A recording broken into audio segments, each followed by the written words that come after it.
ponies. Let's see if we can get pretty lucky. Alright, it's a really nice day out. I figured I'd kill two birds with one stone and take a little walk and go over a few hand histories for you guys. So in this first hand, it's actually my very first hand at the table, and instead of waiting till after the button, I decide to buy the button in small blind, and the straddle's on. So everyone limps around, we're seven-handed, and there's a couple limps, and we go to a flop. And I have king, queen, 10, 7 with 3 clubs, king high clubs. So the flop is jack 8, 5, rainbow. There's 1 club on board. And I decide to check. Checks around to the button, who leads for 15. I could just fold here right away, but given I hit my pivot card, pivot being the jack, completing the king, queen, jack 10 straight draw, that means there's a lot of great turn cards I can continue on and even lead and maybe take away the pot there. Also, I have immediate outs with the 9 giving me the nuts. So I decided to flick in a call, and to my surprise, 2 other players call. We are 4 ways to the turn, and the turn is a pretty good card for me, I would say. It's the 9 of diamonds, putting the diamond flush draw on board, but giving me the nut straight. So given that there was 3 other players who expressed interest in the pot, I actually decide to lead here. I think check raising announces the strength of my hand right away, and I think there's a lot of times that this card will actually slow down the action and check it through. So I lead for 50 here, and all 3 players call. So I'm dodging some cards, I guess. You know, we could be dodging flush draws, sets, 2 pairs, but I don't think anybody else has a straight, given that, you know, no one put a raise in. The river is actually a 10, putting 4 cards to a straight on board, but gives me the nuts all the way to the king. Given that there's about 300 in the pot and I have about 210-ish left in my stack, I don't think I have much decision here. I think any queen high straight's gonna call me, and you know, I don't see any point in betting any smaller. So I decide to ship it all in, and pretty quickly the first 2 players fold, and then the button thinks about it for a couple seconds before mucking his hand. So no call in the river there, but for the very first hand of the session, can't complain, picking up a couple $100 here.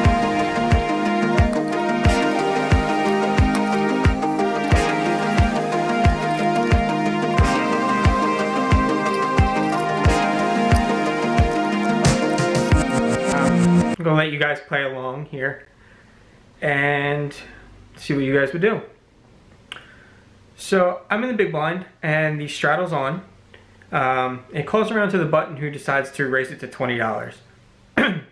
I decide, and you look down at ace, ace, 9, 5 rainbow. No suits, but you do have aces. So pause it here, and this is your first decision point in the hand. So given the fairly high SPR, if I raise, people can call in position here. I'm out of position. I don't have any suits or anything like that. So I think re-raising is out of the question. I decide to actually flat call and play aces for their set mine value. It's also very deceptive if an ace comes on the flop. Also, there's decent flops that we can continue on. So I decide to flick in the call, and the other limpers call, and it is 5 ways to a flop. So we are first to act. Flop is 7-4 deuce rainbow. So now what do? You bet or check? So I actually decide to bet here, and I bet $50 into 100. So I bet about half pot. I think this thins the field a little bit. Also, I don't think there's too many strong hands in people's ranges. Not many people play pocket deuces and pocket fours, pocket sevens. And if I do, I can hear about it on the flop. But I think leading here, betting myself, is a lot better than check calling. Because when you check call, you really have no idea where you are. So it folds around to the button, who decides to flat call here. I don't think there's too many strong hands in his range, and I'm fairly confident he has an overpair. Jacks, maybe, queens, kings, aces, with some side cards that could connect to this low board. All that's possible, but again, I don't think he has anything too strong. I'm pretty sure we're in the lead at this point. So we're heads up against the button player. The turn is the queen of clubs, putting a flush draw on board, and it's your decision now to decide what to do. So I actually decided to check and see what the button does here. I think he's going to check back a lot of the hands that I beat. I don't think he's going to be betting too many hands. He'll obviously be betting a set of queens here, but that's about it. I really don't think he's going to be betting too many hands, and I think I can pot control given I'm out of position here. So I check, and the button checks back. The river is a fairly interesting card. It is another 7. So your first act on the river here, flush draw missed, so it is your decision on what to do. So I actually think this is a pretty good card for my range. I'm going to be betting a lot of 7s on the flop, and he doesn't have too many 7s, and we've already kind of excluded pocket queens. So I'm very confident that we have the best hand here. Like I said, I don't think he has too many 7s in his range, raising pre-flop and just calling on the button. He could have kings with a dangler 7 that he decided to call here. But if I check and he has a 7, he's going to bet anyway. So I actually want to try and get value from kings, or even get the other 2 aces to fold a chop here. You could also have a hand like ace, king, queen, something that he wanted to call the flop and float and see what happens there. So I decided to bet 100, planning to fold to a raise because I don't think he's going to do anything crazy, and he goes into the tank. At this point, I know I haven't beat 100%. I put him squarely on kings. I even say, I know you have kings here, and he hems and haws, and he asks me a few questions. Why aren't I afraid of the 7? Do I have a busted straight draw? And that's another part of my range that we'll be betting, playing the hand like this. A hand that flopped a wrap, decided to take a free card on the turn, and is now trying to bluff the river, repping a 7.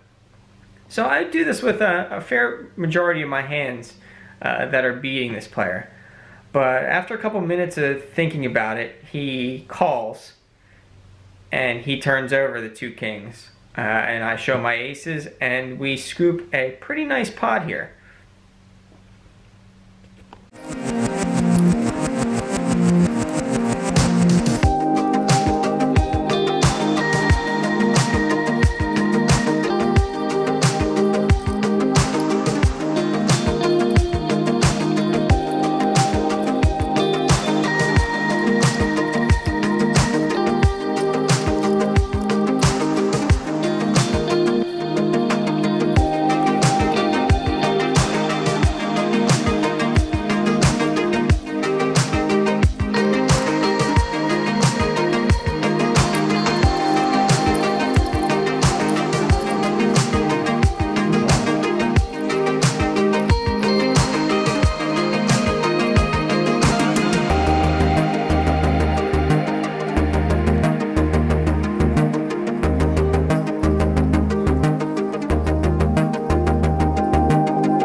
final hand.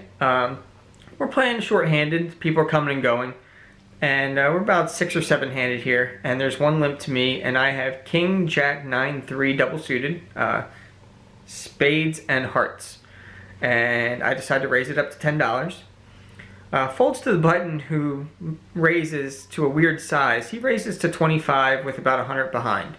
Very strange sizing here. I don't think he's doing this with too many hands. Too many super strong hands. I don't really know what this size means other than he's just trying to build a pot. So he calls, and the button decides to cold call. The big blind decides to cold call here. Very strange, as he only has about 150 behind. One of the limpers call, and I continue here given I'm somewhat connected and double suited. So there's about 100, 110 in the pot to the flop. The flop is 9-3-7 with 1 spade and 1 heart. So I flop top and bottom pair with 2 backdoor flush draws. And the limper, the big blind and the limper both check to me. I think this is a clear bet given that they both checked. I can get called by overpairs here, not putting me on much of a hand. And if overpairs do fold, that's okay. I'm happy taking the pot down here, you know, 4 ways.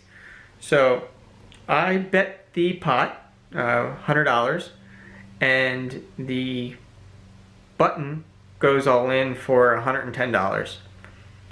The big blind calls $110, and the limper folds. The big blind only has about $50 or $60 behind, so very strange again. I would expect if he had any kind of hand that he wanted, you know, anything strong, he'd just want to get it in here. So I excluded, you know, 9-7 and sets from his range here. I think he's pretty squarely on straight draws. So the turn is a 2, giving me a flush draw, king high flush draw, and the big blind checks. At this point, I don't think I have much of a decision. I'm way ahead of his range, and I can get called by worse here. If he folds, that's okay too. So I put in the $55, and the big blind calls his all-in. So we're off to see a river card, and the river is an offsuit king. So I have top 2 pair, and there's no straights on board, and I think it's very difficult for somebody to have a set here. So I say kings up, and they both muck their hands. So I get to win a nice pot here, dodging some straight draw outs, I guess, on the turn, and some overpairs, but feels good to scoop this one.